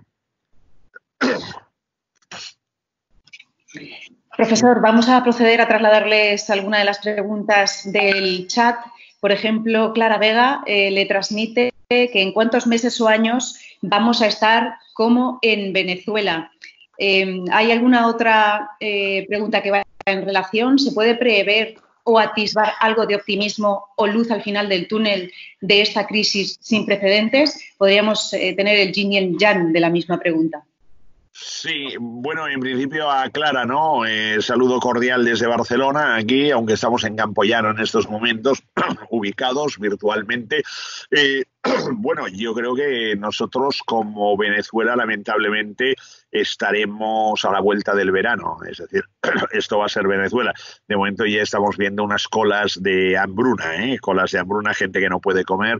Esto no pasa en Madrid solo, en Aluche, pasa en Barcelona también y en muchas ciudades. Por tanto, es una realidad. Esto es algo que luego comporta la cartilla de racionamiento, y en la medida que a ti te vayan matando, porque por ejemplo a la empresa, a la pequeña, a la mediana, al autónomo, no han matado porque en esos otros países en los que yo mencionaba se han dado estímulos fiscales en el sentido de decir exoneración de impuestos. Como no hay actividad, no se pagan impuestos hasta que las cosas vuelvan otra vez. Y aquí lo que se les ha hecho ha sido provocar la suspensión de pagos. Es decir, moratoria, de forma y manera que vas acumulando, vas engrandando la bola de la deuda y entonces no la vas a poder pagar, con lo cual te vas a ver totalmente condenado a la bancarrota y, por tanto, es otro que va a cobrar del Estado. Por tanto, tengo otro voto cautivo que lo manejo y que lo manipulo. Esto yo pediría que el pueblo reaccionara y fundamentalmente que nosotros tenemos aquí un escudo protector que no lo tenemos presente, que es Bruselas, que Bruselas intervenga ya urgentemente España con todo lo que esto significa. Es decir, en estos momentos yo prefiero que recorten las pensiones un 30% y que los salarios bajen, pero tener una estabilidad, una seguridad, una democracia y bueno, vamos a hacer el sacrificio que no entrar en una dictadura, que es en lo que estamos ahora. Y además, cuidado, que esto va a pasos agigantados. Es decir, aquí no nos hemos dado cuenta de todo lo que está ocurriendo, pero yo lo dije el primer día. Por tanto, dije, cuidado, porque esto se va a aprovechar para dar un golpe de estado a la economía. Y esto, cualquiera que escuche Herrera o que me haya visto en intervenciones en televisión, lo he dicho desde el primer día. Por tanto, entonces hemos de actuar rápidamente. Necesitamos que nos rescaten, pero que el rescate vaya acompañado de un gobierno que imponga, en este caso Angela Merkel, el Fondo Monetario Internacional, Kristalina Georgieva, Christine Lagarde y Ursula von der Leyen, las 4 mujeres de la fotografía, para apartar a los 2 del abrazo y, por tanto, que diga, a ver, oiga, un gobierno con gente que sepa, a ver, tecnócratas, profesores, gente que sepa y tal, coño, y algún político bueno, pero no de los que hay. Por tanto, esto es el paso que tenemos que dar. Si no, yo soy muy pesimista, es decir, si alguien me ve pesimista, yo soy una persona que por mis circunstancias soy un tío muy positivo. Si luego hay oportunidad lo digo por qué. Soy muy positivo, pero en estos momentos soy muy pesimista. Y solo transmito a ustedes y al exterior una parte de mi pesimismo. Es decir, no transmito todo el pesimismo que yo veo. Por tanto, hemos de reaccionar. La primera parte decíamos que era de Clara, y la segunda parte de la pregunta que respondía el profesor correspondía a Rafael Serra. Vamos con otra propuesta de Agustín Fuster, que dice así: muchas gracias por su ponencia. ¿Qué consejo le daría a los jóvenes y no tan jóvenes que están en paro para enfocar su futuro profesional? También había otra pregunta relacionada con la Universidad de Castilla-La Mancha, en la que se orientaba en la necesidad de apostar por una formación dual. En este caso es de Rafael Moratilla, de la UCLM, y quería preguntar si considera que la universidad debería potenciar el modelo de enseñanza dual, donde el estudiante realiza parte de su formación en la propia empresa. 2, sobre la juventud. Bueno, la primera de ellas es que la juventud tiene que reaccionar y tiene que buscar su espacio y tiene que crear el espacio. Tal y como está el panorama, lamentablemente la juventud tiene un papel negro, salvo que de alguna manera vuele, ¿no? Vuele. Entonces esto tiene para mí un coste muy importante porque este es un país envejecido, hemos formado a nuestros jóvenes, les hemos dado carrera universitaria y ahora resulta que en el momento en el que acaban la carrera universitaria o sus estudios, aquí no encuentran oportunidades. Por tanto, o ellos son capaces de crear las oportunidades o ellos lamentablemente van a tener que volar, ¿no? Entonces no hay nada peor que el talento se te vaya y entonces esto, bueno, pues significa, por ejemplo, simplemente para tomar un ejemplo, en Grecia desde el año 2012 hasta hoy se han ido 350.000 licenciados, 350.000 licenciados en Grecia. Quiere decir que gran parte de la gente que tiene formación universitaria, al darse cuenta de que en el país no hay ninguna oportunidad, pues huyen de su país. Esto es malo porque luego ya antes era que huías un tiempo, emigrabas, luego volvías, pero ahora ya ven que aquí el país continúa sin oportunidades. Por eso es muy importante cambiar el modelo político, es decir, el modelo político dando una sensación de seguridad, de certidumbre, de normalización. Lo digo porque entonces es la manera en que se puede desarrollar. Y es muy importante estas líneas que yo proponía como paradigma de la reconstrucción económica de España, es decir, crear lo que sería el hábitat adecuado para que, en definitiva, estos jóvenes puedan crear empresas, es decir, semilleros de empresas a modo de lo que hace Juan Roig con el proyecto Lanzadera o que han hecho ayuntamientos y que han hecho, en definitiva, gobiernos autonómicos. Por tanto, ahí hay que darles un chance de posibilidades para que ellos puedan crear. Además, los chavales ahora están con las startups, ¿no? No tan solo se trata de startups, pero se trata de saber combinar muy bien lo que sería el modelo productivo que quieras con lo que sería la digitalización. Esto de un lado. El segundo punto, yo creo que tiene que ser de esta manera, la formación tiene que ser una formación dual y yo en este caso me remontaría a los tiempos, yo soy perito mercantil y luego he hecho más carreras y doctorados, pero yo soy perito mercantil. El perito mercantil, yo al acabar el bachillerato no sabía qué hacer y por tradición familiar me metí en el peritaje mercantil y entonces ya a partir de ahí estaba haciendo el peritaje y evidentemente, bueno, empecé a trabajar, con lo cual trabajaba por las mañanas, estudiaba por las tardes y bueno, y así hice parte de la carrera, luego otra carrera que me dediqué solo a estudiar, pero bueno, en cualquier caso he trabajado y he estudiado. No hay nada mejor que trabajar y estudiar porque la formación dual es básica y además este país que es España y la gran Europa que nosotros conocemos la han construido precisamente los aprendices, es decir, aquellos aprendices que entraban en una industria y que aprendían el oficio y que luego han llegado a ser los presidentes de grandísimas compañías. Y si miramos los presidentes de las primeras compañías suizas, austríacas, alemanas, finlandesas, de las grandes compañías del norte de Europa, es gente que empezó con la formación dual. Muchos de ellos proceden de la formación profesional, luego se incorporaron a la formación universitaria y son doctores y son presidentes hoy de grandísimas compañías multinacionales. Por tanto, creo que hay que apostar no solo esto en la formación universitaria, sino que también incluso desde la propia universidad tendríamos que reconocerle un estatuto, darle un plus a la formación profesional, es decir, que la formación profesional es básica, es fundamental y entonces en este caso la formación dual. En Alemania cada año hay 500.000 personas, 500.000 alumnos de formación profesional dual, cada año 500.000. ¿Cuál es la tasa de paro en Alemania? El 3%, en estos momentos es el 3% la tasa de paro. ¿Qué ocurre? que cuando ha habido la hibernación económica a la que nos han sometido debido a lo que ha sido el confinamiento, bueno, en Alemania la industria estaba paradilla, pero ahora ya que pueden otra vez ponerse en marcha, ya la gente está trabajando, trabajará menos horas, pero está trabajando. ¿Qué pasa aquí? Que como nosotros apostamos por el modelo fácil del turismo, de los servicios y tal, pues claro, si no hay turismo, no vienen aviones, no vienen turistas, pues evidentemente nos quedamos aquí vacuos y vacíos, ¿no? Por tanto, hay que apostar por estas líneas.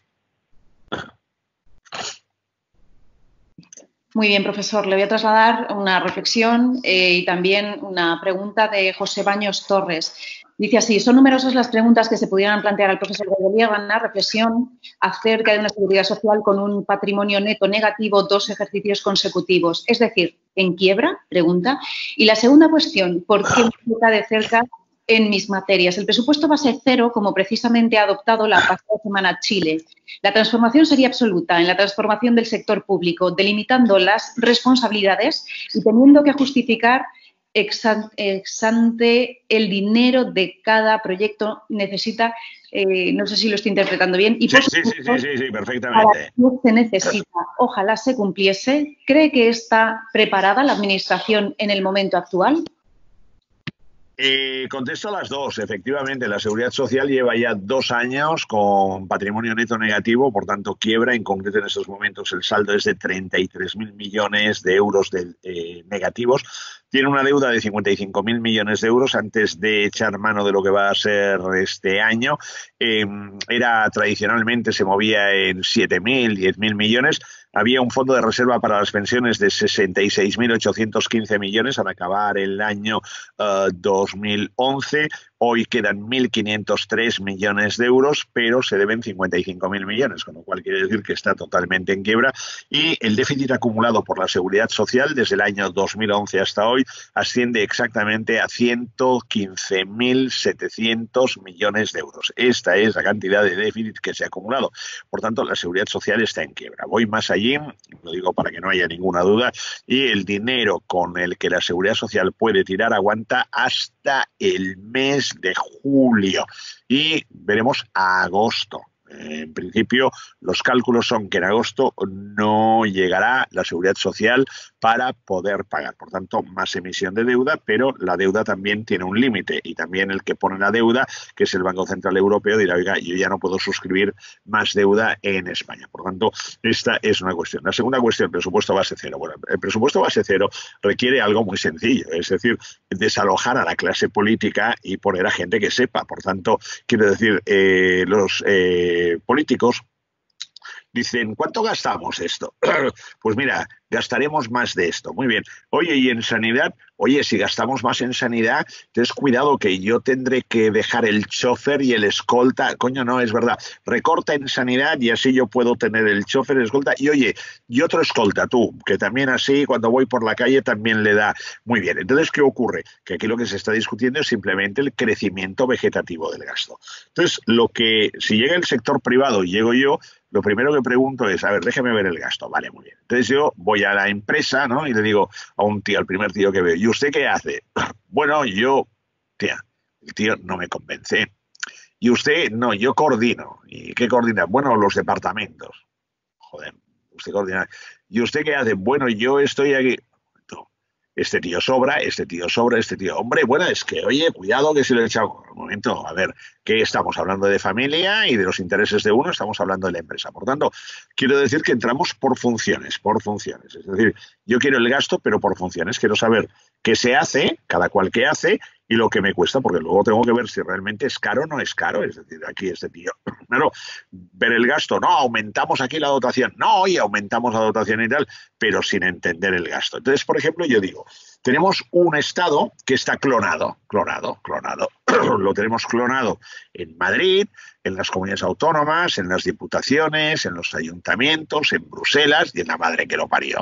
Entonces, no necesitamos tanto Estado, no necesitamos tanto paripé político, no necesitamos parlamentos regionales autonómicos con tanto diputado, tanta secretaria y tal, no necesitamos tanto tío administrativista que no sé qué hace, no necesitamos tanto asesor. A ver, tanto asesor. Yo tengo a mi informático que cuando entro en una situación de riesgo como ayer con el Microsoft Teams de las pelotas, le envío el mensaje, el pobre chaval de esto por remoto entra, me lo conecta y tal, y ya está. Ayer me entra en una televisión por Skype y el Skype se me funde rápidamente otra vez. Daniel, por favor, y tal, me entra, pone el ordenador, el TeamWeaver pam, me lo pone en marcha, tal, ya está y tal. Entonces, ¿qué significa? Coño, que yo podría tener un equipo de asesores informáticos. Bueno, muy bien, pero un momento, hay que ver la función. Por tanto, el presupuesto base cero es factible. ¿Cuánto se recortaría de gasto público en España? Pues si el gasto público este año se va a ir a 572.000 millones de euros sin la pandemia, 572.000 millones de euros sin la pandemia, quiero decir, bueno, 50.000 millones de euros más que el año pasado, lo cual quiere decir, cuidado, porque estamos entrando ya en una vorágine aquí de quién justifica, pero claro, tanta mínimo vital, tanta pensión por aquí, tanto complemento por ahí, tanta ayuda por allí, ¿esto qué es? ¿Políticas sociales progresistas? ¿O esto es, en definitiva, crear un caladero aquí de votos para perpetuum? Este es el tema que hay que ver. Entonces, claro, se me dicen, ¿cuándo lo puedes recortar? El gasto público lo recortaríamos en 100.000 millones de euros enseguida, en 100.000 millones de euros. Hostia, tal igual. 100.000 millones de euros se puede recortar perfectamente, pero perfectamente. ¿Por qué? Primero, ¿cómo contrata el Estado? ¿Cómo contrata el Estado? El Estado contrata siempre con las mismas empresas y a los mismos precios. ¿Qué estamos viendo? ¿Seguimos la prensa? Pregunto, no ahora en todo así. ¿Seguimos la prensa o no la seguimos? ¿Qué no estamos viendo aquí? Que se están firmando unos contratos de compras de mascarillas y de respiradores que resulta, el otro día me lo pasaban aquí del boletín oficial del Estado argumentando y tal, que resulta que un respirador se vende por 41.000 euros a España. España nos está comprando por 41.000 euros cuando me remiten a una página web de respiradores de venta en toda Europa y el más caro son 17.000 euros. Digo, coño, me quedo totalmente descolocado. Y resulta que se le compra a una empresa de domicilio desconocido y resulta que hay un tío por en medio que está por los papeles de Panamá y resulta que la... Momento. ¿Esto qué es? Esto es un desmadre aprovechando el estado de alarma. Por tanto, 100.000 millones de euros se podrían recortar. Presupuesto base cero. Y entonces, pero esto ¿quién lo tiene que hacer? Lo tiene que hacer gente que sepa. Yo, a ver, me pongo yo no lo voy a hacer porque yo no me meto en esas cosas ni estoy en condiciones, pero gente que sepa, empresarios, gente que sepa, profesionales, profesores, economistas, ingenieros, especialistas en sanidad, médicos. A ver, un país cuando tira, cuando el ministro de Sanidad es médico. Pero, ¿cómo puede tirar un país que el ministro de Sanidad es filósofo? Y no me meto con él porque es el español, Salvador Illa. ¿Cómo puede tirar un país cuando la ministra de Hacienda es la chica esta, la Montero, que es médico? ¿Cómo? O sea, en Hacienda, ¿a quién tienes que poner? A un economista. Y en Sanidad, ¿a quién tienes que poner? Pues a un médico, a alguien sanitario. Y en obras públicas, transporte y todo esto y tal, a los que tiene magisterio, tienes que poner a un ingeniero. O sea, son cosas que son cabales, ¿no? Bueno, voy contestando ahí, Profesor, no tenemos su agenda. Nosotros tenemos muchas preguntas y mientras que usted... Sí, yo 5 minutos más porque tengo a la familia que venían a comer inesperadamente porque mi hijo, antes de emprender el vuelo hacia otros menesteres, tengo un hijo de 25 años, pero ya tiene trabajo, está trabajando. Mi hijo ya hace tiempo, lo que pasa es que ha estado en el parón de 2 meses confinado en una casa que tenemos fuera de Barcelona, pero mi hijo ya está trabajando. O sea, lo digo por la juventud que de este y tal. Mi hijo no es economista, es cineasta, pero ya está trabajando. Ahora ya empieza un rodaje, ahora por eso ha pasado por casa y empieza un rodaje. Por tanto, quiere decir que la juventud que se espabila ya está y está ya preparando un viaje a Asia para hacer rodajes precisamente en Asia, porque allí hay más garantías en estos momentos a nivel de medicina. Por tanto, quiere decir, él con su equipo, uno desde Hollywood, otro él desde aquí, otro desde Madrid, Hollywood, Nueva York y tal, están montando. Por tanto, en la vida te tienes que espabilar. Cuando se quedaron así que tal, me cogió él, lo explico como experiencia, me cogió él, me dijo, oye, con directores de cine que están en Los Ángeles, en Hollywood, en Nueva York, en Londres, en París y tal, y aquí yo y alguno más podríamos hacer contigo una charla, no os preocupéis y tal. Y a partir de ahí los tíos empezaron a ver el mundo claro, porque ellos esperaban en Hollywood que les trajeran algo, empezamos a ver cómo estaba el mundo, desarrollos económicos, China crece, India crece, Japón siempre va tirando, deuda pública de Japón, pam, pam, y ahí está en definitiva, pam, el crecimiento. Por tanto, yo tengo, ¿con quién tengo el gusto de hablar? ¿Quién es esta voz tan simpática que me formula las preguntas? Pues yo soy Esther Sánchez, soy la responsable de comunicación. Hombre, ¿pero cómo se llama de nombre? Esther Sánchez. Esther. Es un placer trasladarle... Hombre, Esther, igualmente, hombre, pero claro, es una voz en off y como no la veo, porque si fuera en Zoom la vería, pero con el móvil, el Microsoft no le veo. Pues claro, Esther, es una lástima que no la vea. Con su permiso, como sé que el tiempo apremia, le voy a trasladar las dos últimas cuestiones, si me parece bien, profesor.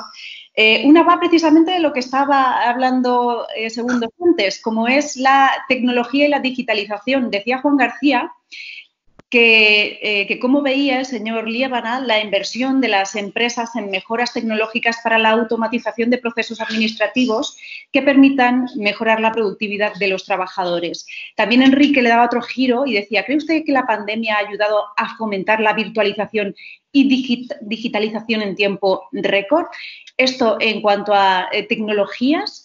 Y una última... Espera un momento, contesto a estas, Esther, contesto a estas, lo digo para así cada una con su importancia. Yo creo que es algo básico que nos hemos de plantear, que hasta ahora invertíamos, pero hay que saber invertir. Y en estos momentos, por eso en mi libro, no es que esté haciendo propaganda de mi libro, Revolución Tecnológica y Nueva Economía, cuando analizo todo el sector tecnológico, ahí está Apple, está Microsoft, está Amazon, está Alphabet, está Facebook, todas están ahí para que se tenga muy claro. Entonces, en el libro explico los secretos y en qué invierten. Invierten en lo que sería tecnología. Es decir, ahora ya no se invierte en tochos, ahora se invierte en tecnología. Tener un brazo tecnológico, una maquinaria tecnológica muy potente que te permita la digitalización. Ahora todos hemos hecho un esfuerzo muy grande, lo estamos haciendo ahora, que hay que aprovechar lo que sería esta corriente. Por tanto, quiero decir, nos hemos de tecnologizar forzosamente y necesariamente, y este es un arma totalmente decisiva para penetrar en cualquier tipo de mercado. Además, también de ahorro de costes. Ahora viene la otra parte, la parte negra, la parte trágica de la historia. Bueno, y evidentemente se van a suprimir empleos.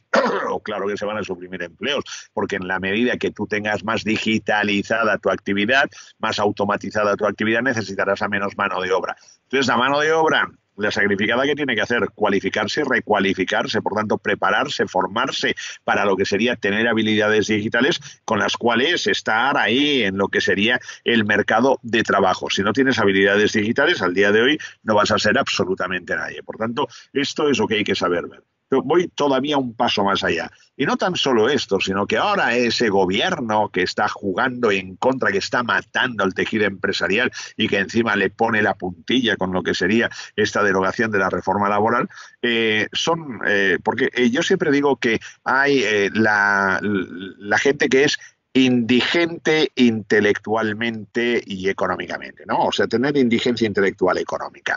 ¿Qué significa? Que si a mí me están poniendo problemas para contratar a la gente, porque dicho de otra manera, volver a la rigidez del mercado laboral va a significar pues tener menos empleo, ¿qué voy a hacer?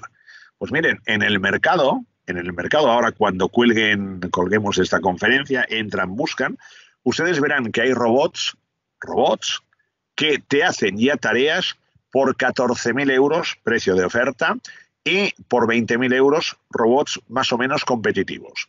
Lo enchufas durante 10 minutos y un trabajo rutinario te lo hace el robot. Y verán que hay programas de asistencia que te automatizan no sé qué y tal, donde antes tenías un tío, ahora ya no hace falta que lo tengas, y además en lo que sería también los robots. ¿Yo qué voy a hacer? ¿En qué voy a invertir? ¿En tener personal, en no sé qué tal, con todo lo que esto entraña y tal? No. ¿Qué voy a hacer?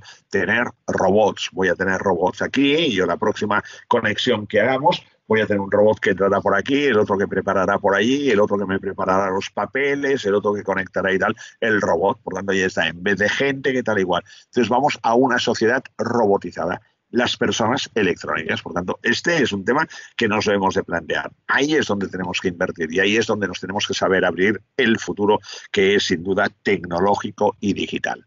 Esther, perdón que le haya interrumpido, era para no... Nada, ya lo prometido sí que es deuda.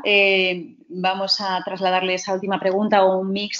La gente está preocupada y quiere su valoración acerca de ¿cómo vería o cómo afectaría a España un rescate europeo o si es partidario de una intervención? Bueno, absolutamente. Yo lo tengo muy claro, pero ya desde hace bastantes días y semanas que he dicho acá, Miguel, ¿qué? ¿Bien o no? Vea, Miguel, ¿bien o no? Miguel, ¿qué dice Miguel? Miguel, ¿qué dices aquí? Que no Que me dejas estamos contestar, coordinando, Miguel. profesor, la logística de... Perfecto, sigo, Esther, sigo. Adelante. Yo personalmente lo veo bien, es decir, ustedes me van a decir, coño, que tú eres... No, yo lo veo. Lo mejor que nos puede pasar en estos momentos es que Angela Merkel diga, hay contra España, y que esta tarde lleguen los hombres de negro y que hablen alemán. La pregunta es, ¿ich spreche Deutsch? Ya, ich spreche Deutsch. Por tanto, estoy preparado, ¿no? Por tanto, esto es lo mejor, porque si no, cuidado, que hay una orden ministerial en virtud de la cual te pueden ocupar la segunda residencia, ¿eh? Cuidado, ¿eh? Lo digo porque el Estado de Derecho se ha ido a hacer puñetas, por tanto, cuidado que esto es Venezuela. Esto es Venezuela. Por tanto, esta es la realidad. Y esto se hunde en la miseria, es decir, esto se hunde en la miseria. Este país está condenado al abismo. O lo remediamos, porque somos el silencio de los corderos. No decimos nada, nada de nada. Yo por eso no voto.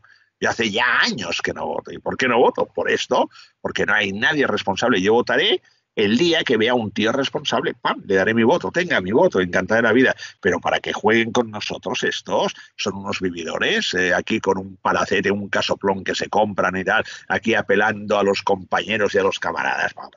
Entonces, o la sociedad civil reacciona, o al final España es lo que quiere, ¿eh? España es lo que quiere, por tanto, al final no nos quejemos. España lo que quería era esto. Oye, y los etarras son los que ahora exigen la reforma laboral, los que hace 4 días que estaban matando. Bueno, yo no me quiero meter con esto, pero eso es lo que hay. ¿Cómo puede ir bien la economía de un país?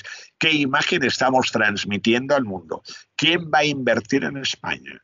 ¿A qué empresa española le van a comprar? ¿A qué empresa española le van a dejar dinero? ¿Con qué empresa española se van a querer asociar? Esta es la imagen. Por tanto, no van a querer saber en el mundo nada de nosotros.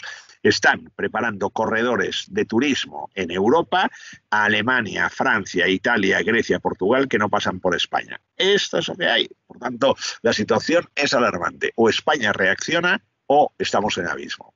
Perdón que haya sido tan, digamos, contundente, ¿eh? Lo digo porque ustedes deben decir, coño, este tío y tal igual, queríamos un mensaje de optimismo. Bueno, siempre hay, coño, mensaje de optimismo. Yo soy del Español y la Liga creo que no se acabará jugando, neutralizada, por tanto nadie puede bajar. En consecuencia, el Español seguirá en primera división. El Albacete en segunda.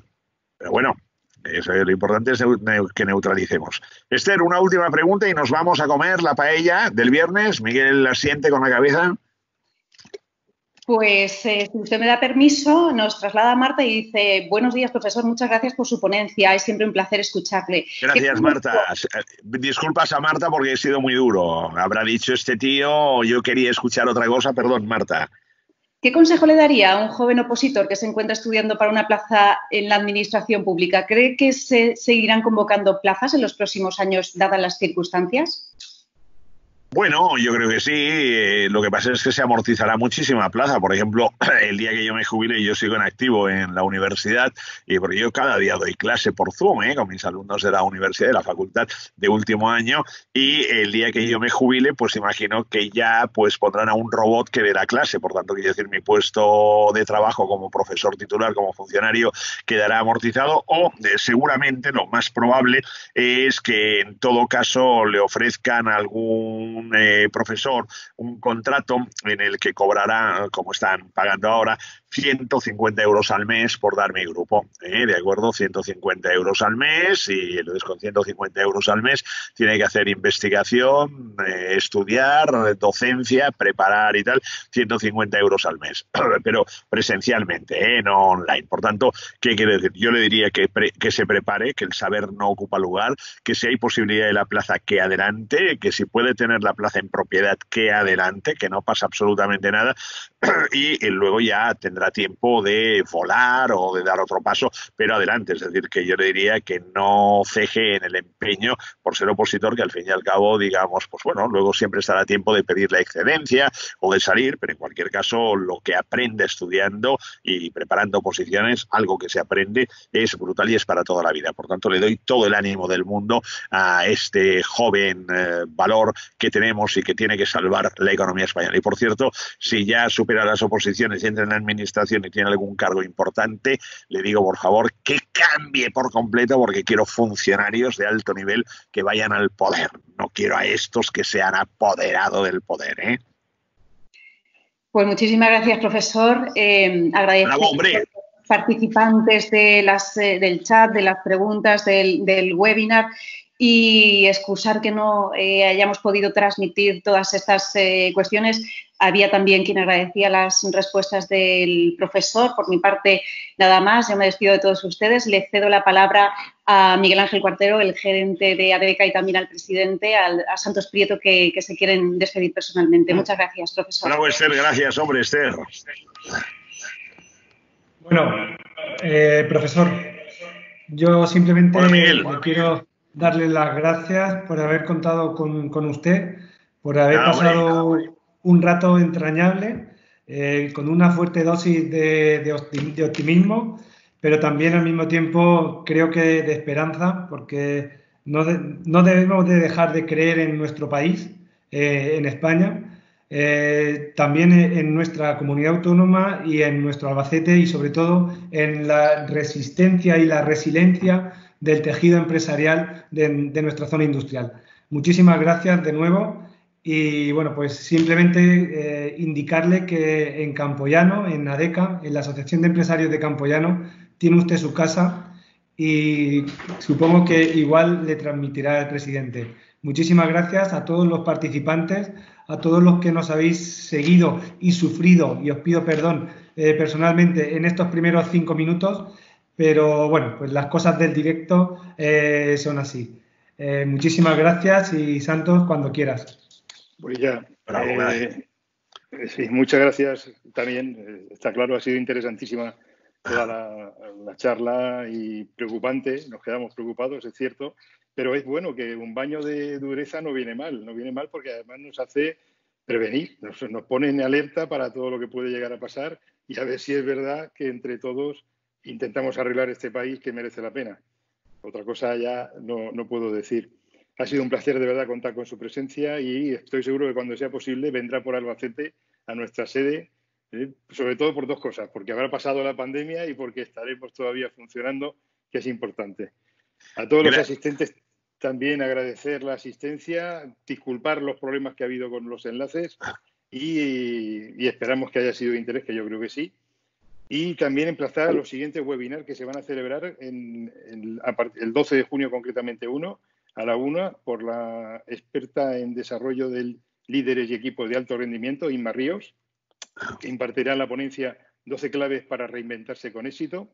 El tercero lo impartirá el 19 de junio, ECM Asesores, Emilio Calderón, junto a Pablo Martínez, especialista en ámbito laboral y la ley concursal, y que versará sobre la gestión y soluciones legales ante las dificultades financieras de las empresas causadas por la crisis del COVID-19 y sobre la aplicación de los ERTES y los ERES y demás circunstancias.